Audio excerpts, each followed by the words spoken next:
Hi, I'm State Representative Tom Mehaffie, and I'm here at the Farm Show with Secretary Russell Redding. Thank you so much. Happy New Year. Welcome. Yeah, thank you. Thank you. You did a great job here, you and your staff. Fabulous. 104th, is that correct? You know, it's just such a great place to come. I've been here, I think, every day since the opening day with you. I've seen you every day. I think you're right. So tell me a little bit, imagine the opportunities, I think really is the slogan this year, and how that became, and how'd your staff come up and yourself and everybody else come up with that? Because I think it's great. Yeah, we put a lot of thought into it. I mean, it's not something you just sort of throw out there because we want it to transcend the farm show. It's got to work here, right, for the 8 days of farm show. But then we want it to extend long after that. So if we're out talking about, you know, what's going on in agriculture, imagine the opportunities. It's a way to sort of galvanize the thinking of what we do as an industry, but we also want the public to say, yeah, imagine that, right? And to really be thinking hard about it. So we put a lot of work into getting it right, and we look at it for the farm show, we look at it for those who are in the business of agriculture. And then if we just look at it for agriculture, what would it look like if we had the public appreciating all the dimensions of this business, right? From land use to food, buying local, understanding there may occasionally be some inconvenience on the road, right, by way of equipment. I say that jokingly, but there are enough sort of concerns. But all of that's inside the theme to really be thinking about the imagination of what is here, but also what's possible. Well, I grew up in Schuylkill County, so I get it. I've been behind many combines and tractors in my life, and you just got to be patient. You know, let them go. They're going to get somewhere where they're going, but they're doing the right thing. They're doing it for us. I love the slogan. I think it's great. We had a really nice luncheon yesterday. Your speakers were fabulous. You know, we have a problem here in this area with dairy, you know, in Dauphin County, and what are we doing with dairy because of the changes nationally. And I think really was exciting to hear what the dairy farmers are starting to do, making cheese and doing other things with their product. I thought that was fantastic. Well, we spent a lot of time, and we've had this conversation before about, you know, what is the future of dairy, and you know, I looked at it many times and trying to respond and give an intelligent response to what does it look like. What we saw in the dairy investment program, which is part of the Farm Bill, was this sort of innovation and the entrepreneurial spirit of dairy producers that while we sort out the top line big dairy issues, at the very end of the day, the farmer, the dairy farmer, who wants to do something, we have an opportunity now to do that. So that's one of those imagine the opportunities if we had some money to invest in dairy. We saw it yesterday, the family out in Western PA, 3 brothers, 2 veterans coming back to the farm. That's what it's about. Add value, put it in the marketplace, direct access. We're lucky to be in a state with 100 million people on the eastern seaboard that want our stuff. Well, we feed a lot of people. We do. Right here out of Pennsylvania. It was remarkable, and the bill itself was a great bill. I was glad I was part of that, and thank you for what you did to bring that to light and help us understand what's important. A great effort by the governor and the legislature to say, this is what we value, right? Well, that's what I see in the Farm Bill. So thank you for support. That's good bipartisan support. We need that. So let's talk a little bit. The first day I was here, I think you had the grape queen or grape princess it was. And I was astonished to hear how many grapes that we grow right here, the tons of grapes in Pennsylvania. So I'm very lucky. Kalari Vineyard, Sal owns it. Went to visit his vineyard and his place. He makes some great chocolate wine. Lucky. Yep, so we had that. So tell me a little bit about how that's affecting the whole, the agriculture of growing grapes right here in Pennsylvania. Yeah, we're proud of the grape industry, and particularly the wine grape industry.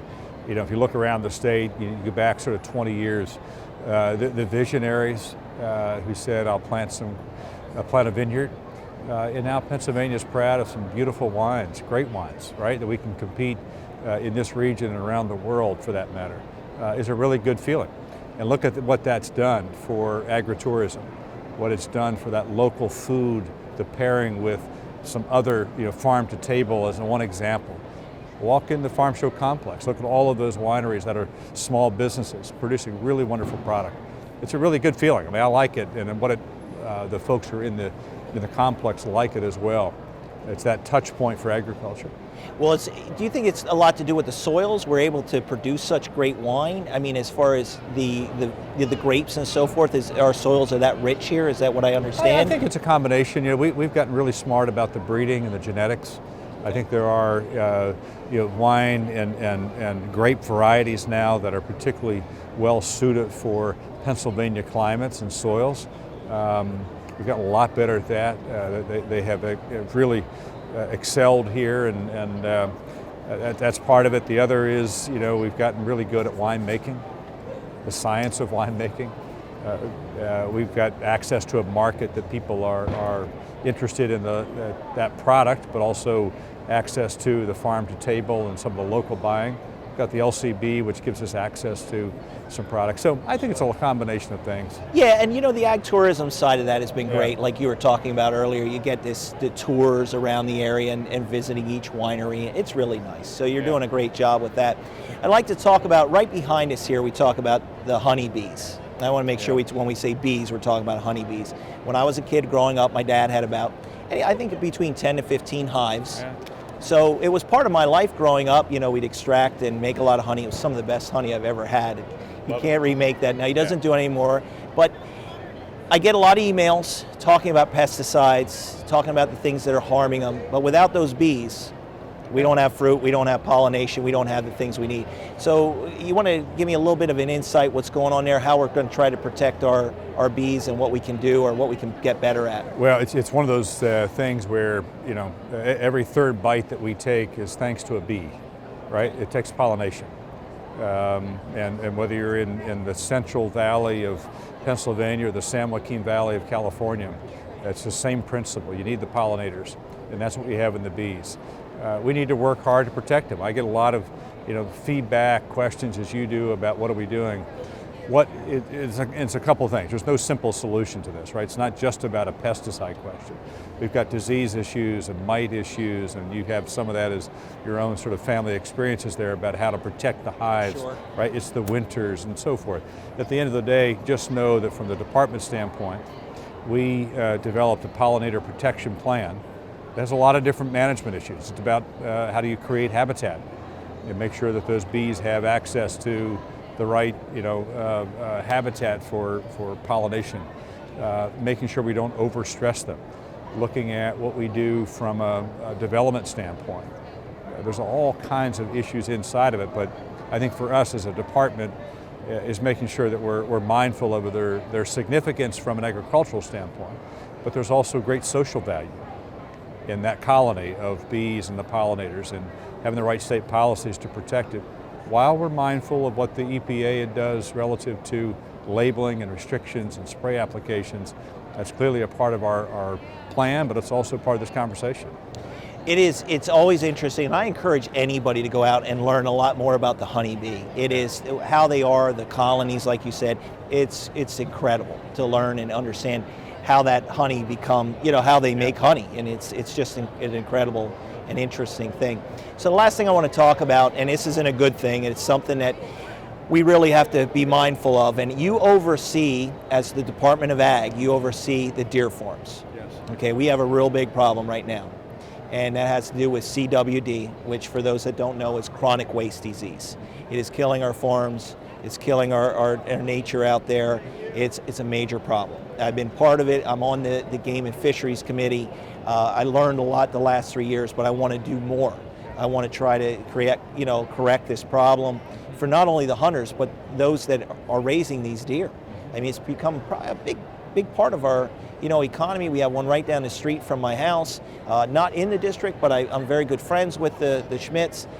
They had us there for a tour, showing me what they do, and you can do everything right and still end up with it. It's something that's scary, but I really want to thank you for the three-prong approach that's been just taken here between the Department of Ag, of course, Penn Vet, and the Game Commission. You've been doing a great job, but if you could just elaborate a little bit on that and see where we're going and what the future holds out. No, it's a great question, and it's one where it's a problem both inside the fence for the deer farmers and outside the fence for the Game Commission and the wild population, right? Yes.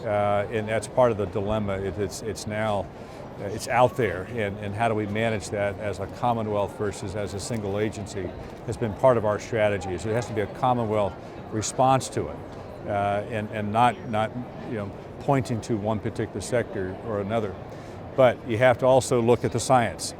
And you mentioned Penn Vet, for the very first time, we have a single appropriation through the Farm Bill of $1 million. We've never had it before, right? So we're 20 years into this conversation, and we've been able to pull a few dollars here and there, but I appreciate in the Farm Bill specific dedicated dollars for research to look at how do we address the issues of chronic wasting disease. That's one issue. Two is, I think the management components, and management meaning both the individual farmer and the propagator is managing it. But we also need a framework from the U.S. Department of Agriculture about how do we manage the farm raised deer on a regional and national level. Right? I hate to be critical of the USDA, they're great partners, but you need a strategy. And at this point, we don't have a strategy. And this idea that somehow we can buy our way out of indemnifying these farms, it's just impossible to do, right?